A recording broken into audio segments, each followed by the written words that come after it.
Vamos falar hoje no programa Vivência sobre Agosto Lilás, que é o mês de conscientização à violência contra a mulher. Fica ligado.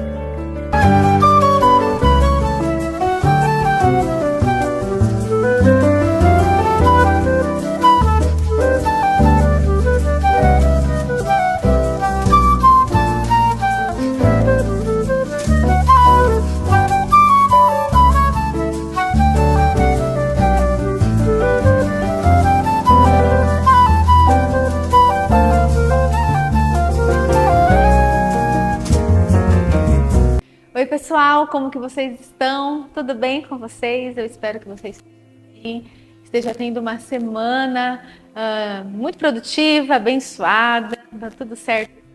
O que não tá dando muito certo, a gente recalcula a rota, né? A vida é assim, tem coisas que saem conforme a gente planeja, tem coisas que não saem muito bem conforme a gente planeja, mas a gente vai caminhando um dia após o outro. Hoje eu trouxe uma convidada muito especial para conversar sobre um assunto super importante para todos nós, independente de gênero. A gente precisa falar sobre violência contra a mulher. E no mês de agosto é levantado melhor assim esse tema. A gente tem o Agosto Lilás, que traz mais enfaticamente, se é que a gente pode dizer assim, essa conscientização, né? Eu estava até conversando com ela, vou apresentar ela já já para vocês. Dia 7 de agosto fez 18 anos da Lei Maria da Penha. Então, uma lei extremamente importante que nos traz muita consciência sobre a violência contra a mulher. Agosto Lilás é um mês de conscientização sobre essa prática que talvez você aí em casa pode estar vivendo, ou então próximo de mulheres que vivem cenários desse jeito, dessa situação, e que a gente está aqui para conversar sobre isso e dizer que você não está sozinha, dizer que nós estamos aqui para te ajudar e que nós podemos nos ajudar enquanto rede de apoio. Eu estou aqui hoje com a doutora Camila Rodrigues. Ela é doutora em Ciências Sociais pela Unesp aqui de Marília, pesquisadora na área de violência contra a mulher, membro do Conselho Municipal dos Direitos das Mulheres de Marília e do Coletivo de Mulheres de Marília e coordenadora de escola também. Doutora Camila vai estar falando para a gente sobre esse tema super importante. Doutora Camila, seja muito bem-vinda aqui no programa Vivências. Obrigada, é um prazer enorme estar aqui.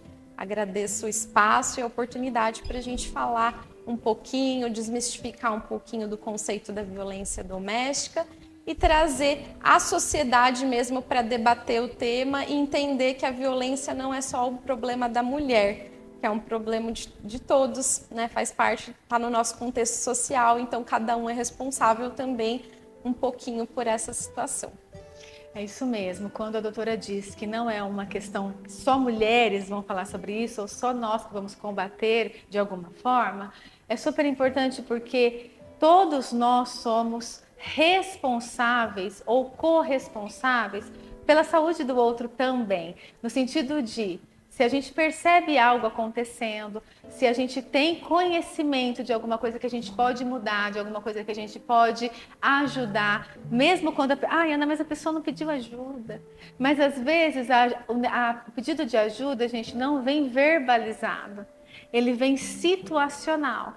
E muitas vezes a gente precisa estar atento a situações dessa magnitude. Então, vamos conversar um pouquinho sobre isso. Em primeiro lugar, doutora, eu queria entender a sua aproximação ao tema, né? Então, por que tem essa aproximação? O que te fez pesquisar o tema de violência contra a mulher?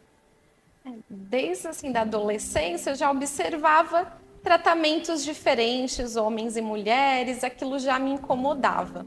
Quando eu entrei no curso aqui de Ciências Sociais, eu comecei a pesquisar o tema. E eu pesquisei inquéritos policiais dos anos de 20 a 40 e observei como a figura da mulher era evidenciada no inquérito policial, no sistema jurídico. E aí, olhando para o hoje, eu falei, gente, pouca coisa mudou. Né? Então, como é hoje? Como que a Lei Maria da Penha, que naquela época não tinha, hoje nós já temos. Como que a Lei Maria da Penha é aplicada? Né? Será que ela encontra resistências ou não do judiciário? Né? Então eu fui começando a pesquisar, fiz um mestrado nessa área da violência doméstica, estudando Marília e a Lei Maria da Penha, entrevistei mulheres em situação de violência, entendi um pouquinho desse contexto. No doutorado, eu fiz um estudo comparativo Brasil e Uruguai, frente às leis também de combate à violência. E aí, esse meu lado acadêmico me motivou para o lado mais prático, mais ativista. Então, eu me envolvi no Conselho da Mulher, que a gente, né, trabalha a conscientização, trabalha mais ações práticas. O coletivo de Mulheres Marília, que eu estou aqui também representando, que a gente faz ações em escolas, a gente traz mobilizações, passeatas, né? Então, intervenções mais práticas. Então, eu consegui aliar um pouquinho dos estudos acadêmicos com a minha atuação mais ativista e mais prática. E também na escola, quando eu comecei a lecionar, eu trouxe esse debate para o âmbito escolar, que eu também acho super importante. Muito legal. E a gente percebe que o quão importante é essa conscientização. A gente até estava conversando, pessoal, aqui nos bastidores, sobre esse trabalho, né, que a gente vai fazendo, step by step, um pouquinho de cada vez, e o quanto que esse trabalho, por mais que a gente acaba até às vezes falando, puxa vida, né? É um trabalho tão assim, às vezes moroso, mas o quanto que impacta a vida das pessoas, a nossa vida, esse trabalho de conscientização, né? Então, é super importante a gente falar sobre isso, nós mostrarmos os tipos de violência que a gente vai abordar aqui, né? As vulnerabilidades, o que fazer, né? Para onde que eu posso recorrer se eu estiver numa situação dessa. Então, tudo isso, todas essas orientações são extremamente importantes para a gente combater a violência contra a mulher. E, doutora, na sua visão, qual que é assim, a maior vulnerabilidade que a mulher ela se encontra e aí ela acaba sendo colocada nesse contexto de violência? Eu costumo dizer que é uma desigualdade de gênero, né? Então, começa desde o econômico, que as mulheres ainda ganham menos que os homens, elas ainda estão menos em cargos de liderança do que os homens. Na política, a gente ainda, né, tateia ali para que mulheres assumam cargos políticos. E tudo isso vai refletir, essas desigualdades, vai refletir na violência, porque aí a nossa sociedade ainda que é machista, patriarcal, encara as mulheres como inferiores, né? E aí os homens ainda são criados para verem a figura da mulher como frágil, dócil, submissa, e isso acaba gerando aí a violência, né? O poder do homem em cima da mulher. Então a gente procura combater isso, a gente fala de igualdade de direitos, né? Biologicamente nós somos diferentes, a gente entende, mas socialmente nós não podemos ter tratamentos diferentes. Então as mulheres infelizmente ainda sofrem assédio na rua, no ambiente de trabalho, no lar, que seria, né, o lugar que para muitas de nós o lar é algo reconfortante, para muitas mulheres brasileiras o lar é perigoso, né? Inclusive a gente viu na pandemia que aumentaram os casos, né, de violência doméstica, foi assustador, porque a mulher e o companheiro estavam mais no ambiente doméstico. Então, uma das vulnerabilidades, que eu posso dizer assim, seria a violência mesmo, os inúmeros tipos de violência que as mulheres estão suscetíveis só pelo fato de ser mulher, né? E aí tem hoje o feminicídio, já consta no Código Penal, né? Então, é o fato da mulher ser morta por ser mulher, pela condição de gênero. E isso a gente não pode mais permitir. Um dos reforçadores, talvez, para a gente continuar assim, vendo, infelizmente, situações de violência contra a mulher, seria, então, esse olhar desigual, né? Essa desigualdade que colocam hoje mulher e homem, a maneira como trata a mulher, a maneira como colocam as oportunidades para a mulher diferente para homem. Você acredita nessa desigualdade? Sim, eu acredito nessa desigualdade, porque nós vivemos uma sociedade machista, né, patriarcal, vem lá de trás, né, um processo histórico que o Brasil e outros países passaram, né? Que tem a figura do homem como o provedor, né? Então, ele que vai comandar a casa, ele que vai ter o poder sobre a mulher e os filhos, e muitas vezes ele acaba reproduzindo a violência, né? E aí vai reproduzindo. Uma mulher também pode ser machista? Sim, né? E ela pode criar filhos machistas, que vai reproduzir isso nas suas esposas, nos seus filhos, e a gente perpetua uma cultura machista, né? Que vai dizer, ó, é normal tratar a mulher assim, né? É normal insultar psicologicamente, né? Difamar, é normal. Mas que não, a verdade é que a gente está vendo que o quê? A gente acredita no poder da educação, que nós já vamos criar os nossos filhos de uma maneira um pouco diferente, que eles vão criar os filhos deles diferentes, e a gente pode sim perpetuar uma sociedade sem violência, né? Uma sociedade que vai priorizar homens e mulheres de maneira igual, né? Então é isso que eu acredito. É bem isso mesmo. E olha que interessante, gente. A gente sempre fala sobre reprodução de comportamento, heranças comportamentais. Então, se a gente aprende de uma forma, tem uma aquilo que a gente aprendeu, a gente não reflete sobre aquilo que a gente aprendeu, e pode ter vindo, né, de gerações. Se a gente olhar lá para os nossos bisavós, os nossos avós, né, vem realmente geracional essa visão machista, né? É uma coisa histórica. Então, se a gente não reflete sobre essa prática, a gente acaba reproduzindo, né, nas nossas casas, para os nossos filhos, nossos netos, e assim a sociedade se constrói.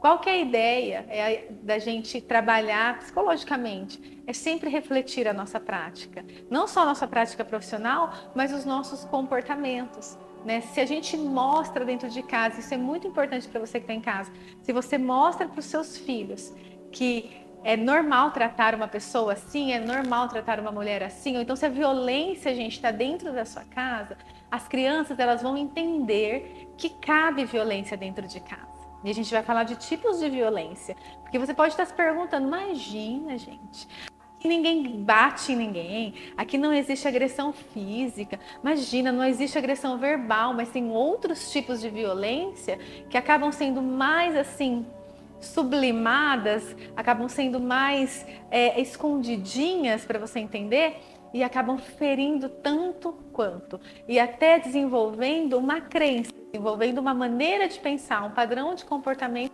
e de pensamento. Então a gente tem que tomar muito cuidado como que a gente se constrói dentro de casa e como que a gente está construindo uma sociedade. Porque dentro de casa a gente constrói a sociedade. Dentro de casa que a gente traz essas diretrizes para as pessoas que vão multiplicar lá fora. E pensando em tipos de violência, que eu sei que você está querendo saber quais são os tipos de violência. Doutora, quais são os tipos de violência que a gente consegue hoje elencar aí para as pessoas? Acho que a mais comum, né, é a física. Então, são os socos, tapas, pontapés, né? A violência que a gente consegue ver externamente.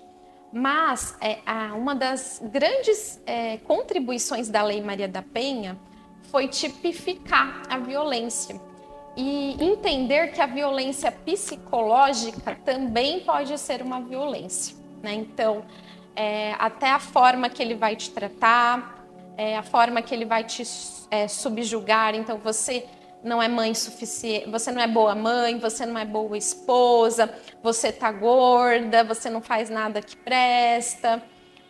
São formas de violência e que a Lei Maria da Penha já prevê esse tipo de violência, né? Além disso, a gente tem a violência patrimonial, né? Então, por exemplo, ele pega seus documentos dos seus filhos, ele pega o seu salário, ele destrói um objeto que você gosta muito, que tem um valor sentimental para você. Isso também é um tipo de violência, né? Então, as formas de violência são muitas, são sutis. Cabe a gente tentar perceber o que é violência, né? Além disso, tem a violência patrimonial, a física, a emocional, a violência que vai te caluniar, te difamar, né? Então a gente tem vários tipos de violência, é importante a gente estar ligado para entender, olha, peraí, ele não me bate, mas ele fala mal de mim, né? Ele fala alto comigo, me xinga. Então também é uma violência e pode sim ser acionado a Lei Maria da Penha para esses casos que não são tão comuns, mas que acontecem muito. E que não são tão midiáticos, né? Porque, infelizmente, os casos midiáticos são os casos que vêm até, às vezes, antes de um feminicídio, por exemplo, né? É difícil você ver, mesmo em canais de comunicação, a violência patrimonial. É difícil ver em canais de comunicação a violência psicológica, né? A gente vê outros tipos de violência que vêm para os canais e aqui no programa Vivências a gente quer falar para você que tem esses tipos de violência. E é interessante como que a gente sabe que a gente está sendo vítima de violência. A gente precisa entender se a pessoa está passando dos limites, né? A gente precisa olhar para essa relação e ver se está passando dos limites da minha identidade, da minha autonomia enquanto ser humano. Né, se está restringindo o meu poder de ser e estar enquanto ser humano, né, de querer estar num lugar e querer não estar mais nesse lugar, né, o meu direito constitucional de ir e vir. Né, então, se a pessoa ela acaba afetando essas situações, esses direitos, a gente precisa repensar. Ai, mas é muito pesado dizer que meu marido está agindo de uma forma violenta comigo. Meu Deus, ele estava só nervoso. Ele não estava num dia bom.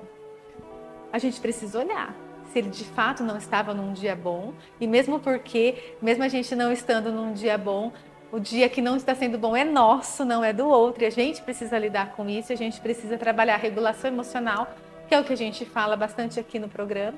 Né? Ou então se a gente acaba se responsabilizando por algo que é do outro, que é um comportamento do outro. Porque o que a gente vê, a gente estava conversando também, é essa culpabilização. Né? É minha responsabilidade, porque eu deixei fulano de tal nervoso. Porque eu acabo descontrolando a pessoa. A gente já viu isso em vários filmes, séries, novelas, que a pessoa ela acaba responsabilizando a outra por estar nervosa, por estar agredindo, por estar tendo algum tipo de comportamento violento.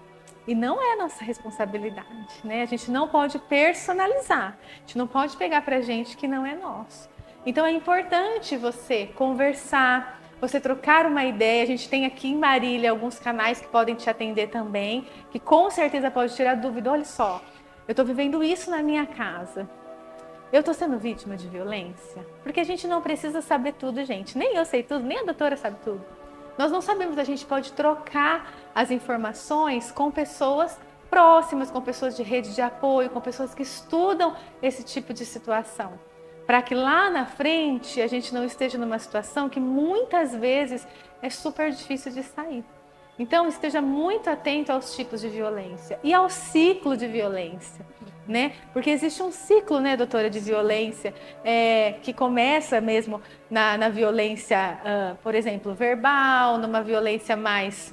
Nem sei se eu consigo falar isso, mas amena? Por que existe violência amena, né?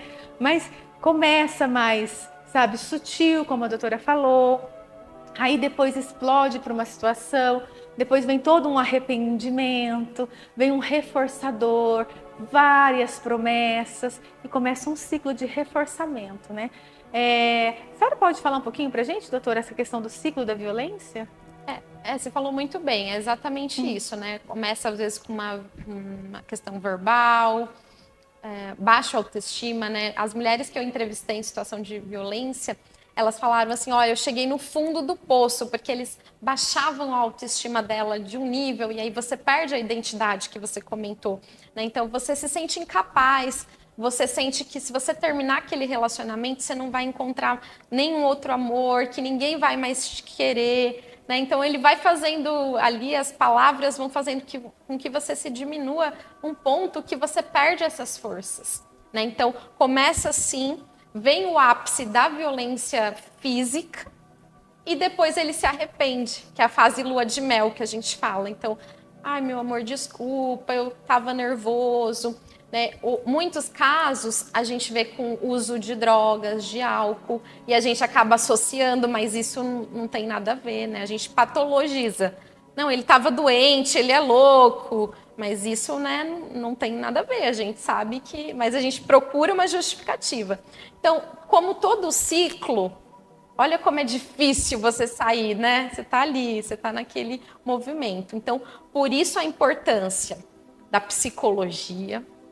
Achei essencial. Todas as mulheres que eu conversei que conseguiram romper com esse ciclo tiveram um apoio da psicologia, um apoio da rede familiar, da rede de amigos, para conseguir falar, não, esse ciclo pode sim ser rompido e eu posso viver uma nova vida.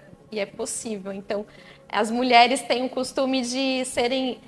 não é costume, mas assim, a gente acaba encarando como inimigas, né? A gente não tem muito aquele amigável igual o homem tem, né? De camaradagem. Não, as mulheres devem ser amigas, devem se unir, devem fortalecer umas às outras para justamente nos ajudarmos, né? A gente pode sim ajudar outras mulheres a romper esse ciclo. É bem isso, gente. E a gente levanta uma bandeira de sororidade, que é a gente estar uma pela outra. A sociedade, eu acredito, isso é uma opinião muito pessoal, que até as mídias sociais e toda essa questão de até rejuvenescimento, de beleza, né, de autoimagem, traz para nós uma competitividade. E a gente precisa tomar muito cuidado com isso, uma comparação, né? Como se a mulher ela saísse, se arrumasse para outra mulher, né? Para estar mais bonita que outra mulher. E isso acaba sendo muito histórico e cultural.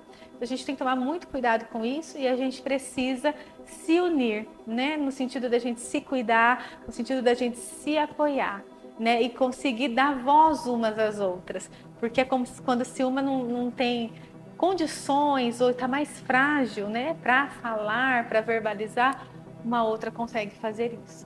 Então é super importante esse apoio e essa rede que a gente precisa firmar, né? A gente precisa se olhar e se amparar.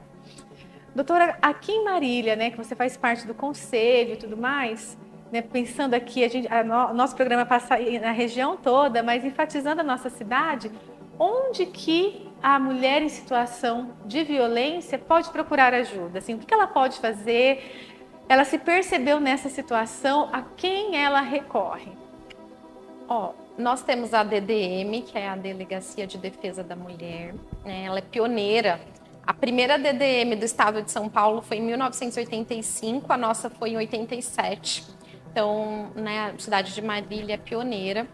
Então, atende, né, horário comercial, isso que é uma das grandes questões que a gente sempre apresenta, né, finais de semana e à noite, a DDM não está aberta, fica ali perto da ETEC, da FATEC, né, naquele prédio, então pode acionar a delegacia. E nós temos um avanço, assim, dos últimos anos, que foi o Centro de Referência da Mulher, que ele fica ali na 4 de abril, 763, e ele é um espaço que vocês vão ter assistência social, o apoio jurídico, psicológico, e lá, né, a mulher vai poder ter esse contato, ter essa conversa, entender se é isso mesmo que ela está vivenciando.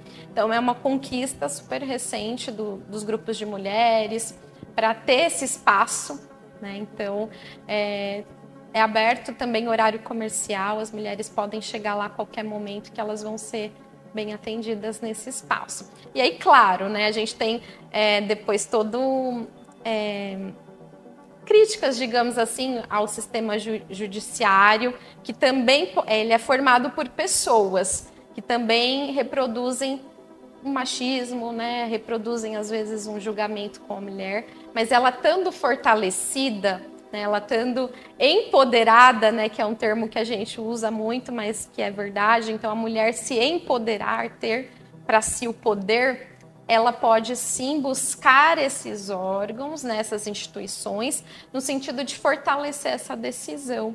Então, são ferramentas muito importantes, né, porque a mulher não está sozinha e nesses lugares ela pode se sentir fortalecida. E é interessante também que a doutora Camila colocou, e é uma demanda espontânea, gente. Então você pode chegar lá, né, e já procurar ajuda, procurar uma conversa. Ai, Ana, não, eu não vou lá porque, meu Deus, vão prender o meu marido, o que vai ser da gente, o que vai ser da... Calma, calma. Né? Não deixe com que esses medos, né, essa coisa mais desesperada que pode acontecer com você, te impeça de fazer um contato com as meninas. Né, de ir lá, tirar uma dúvida, conversar, começar a fazer talvez um tratamento, passar por um acompanhamento psicológico, sabe? As coisas são feitas passo a passo, com muito cuidado, com você e com a sua família, com todo mundo, né? Não é uma coisa de autoridade, você já está cheia, né? Não é uma coisa assim. Eu acho que é importante você fazer esse contato, tirar suas dúvidas, conversar com mulheres que têm, talvez às vezes, as mesmas situações que você, conversar com outras mulheres que vão saber te ajudar, vão saber te acolher, vão saber te ouvir, te ensinar, às vezes, algumas orientações sobre o que você está passando. Né? Então, não deixe o seu medo, né, enfim, algum tipo de ameaça te impedir de chegar até essa ajuda, né, até essa conversa, até esse acolhimento que Marília tem aqui para te ajudar. Mais uma vez, a gente quer dizer que nós não estamos sozinhas, né? Isso é importante a gente enfatizar para nós. Não é só você, mas nós não estamos sozinhas. Nós temos umas às outras. Por mais que parte da sociedade digam que nós somos rivais, nós não somos e não precisamos ser.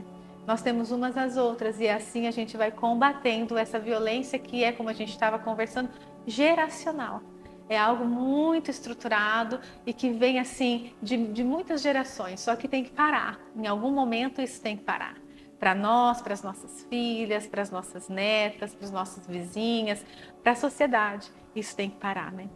E para finalizar a pergunta aqui com a doutora Camila, eu queria perguntar para você, Camila, como que a gente pode, o que a gente pode fazer, né? Nós que, por exemplo, não estamos, né, dentro de um contexto de violência, mas talvez indiretamente, né, a gente sente essa violência. O que a gente pode fazer a favor dessa conscientização e da quebra da violência contra a mulher?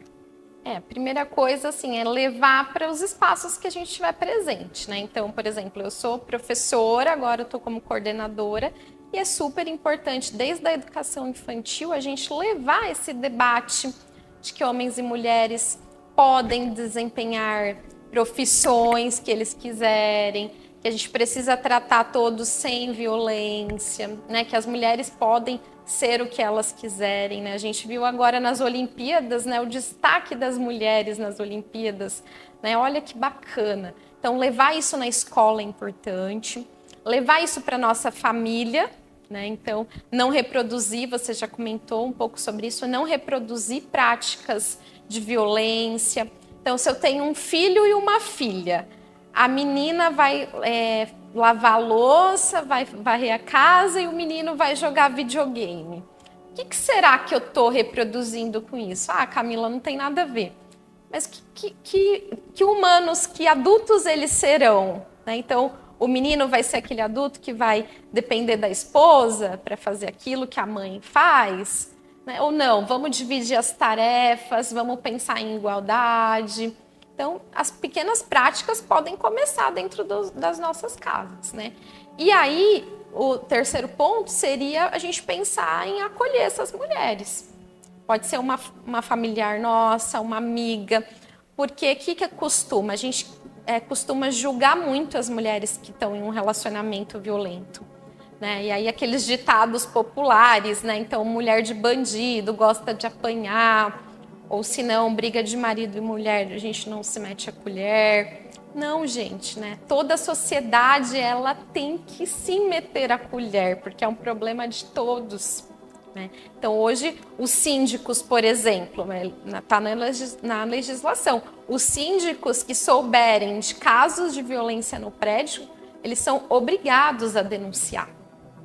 Né? Olha como é importante. Né? Então, a Lei Maria da Penha está aí, ela tem 18 anos, a gente teve muitas resistências de aplicação até hoje, mas ela é uma lei importantíssima que deve sim ser aplicada e todos nós devemos se apropriar dela, né? E ajudar essas mulheres que mais precisam, dar esse apoio, dar esse conforto. No Uruguai, né, eu fiz minha pesquisa de doutorado lá e tem as vecinas, que são vizinhas, né, que nos bairros elas amarram uma fita vermelha no portão e aquela mulher do bairro que sofreu uma violência, ela sabe que ela pode procurar essa mulher, né? Então que a gente possa ser essas vecinas, né? Que a gente possa sim acolher umas às outras. É isso mesmo, muito bom. Eu quero te agradecer muito, Camila, por estar aqui, né? Por trazer toda essa orientação e toda essa gama de informações para nós. Quero dizer para você que está em casa, mais uma vez, que você não está sozinho, que você não está sozinha e que a gente pode sim se ajudar e que a gente pode ser sim uma rede de apoio. A gente deixou aqui o que a gente tem em Marília para te apoiar. E mais uma vez, muito obrigada, Camila, por estar aqui e por trazer tanta informação importante. Deixa a sua última mensagem para a gente.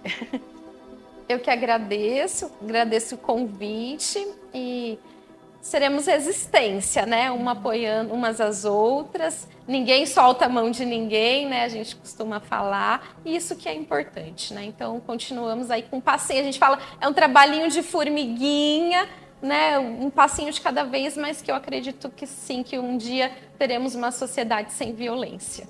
Eu também acredito muito nisso, depende só da gente. Depois eu vou deixar aqui no GC o link para você conhecer um pouco da Camila, se ela me permitir. Claro. O link para você conhecer um pouquinho da Camila, do coletivo de mulheres, do centro de referência. A gente deixa tudo certinho aqui, até telefone, tudo certinho para você entrar em contato, né? Para você passar por esses obstáculos talvez e entrar em contato e aí criar e se sentir apoiada por essas mulheres e por todas nós.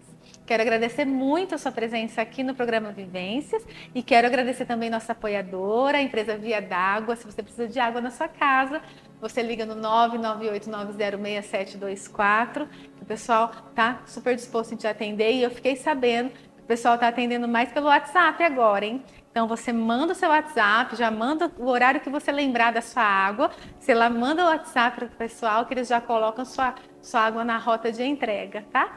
Eu quero agradecer muito, tenha uma ótima semana e se cuide, abra os seus olhos, né? Olhe para você, trabalhe autoconhecimento, autoestima, você vale a pena, independente do que falarem para você. E a gente está por aqui. Um grande beijo para você.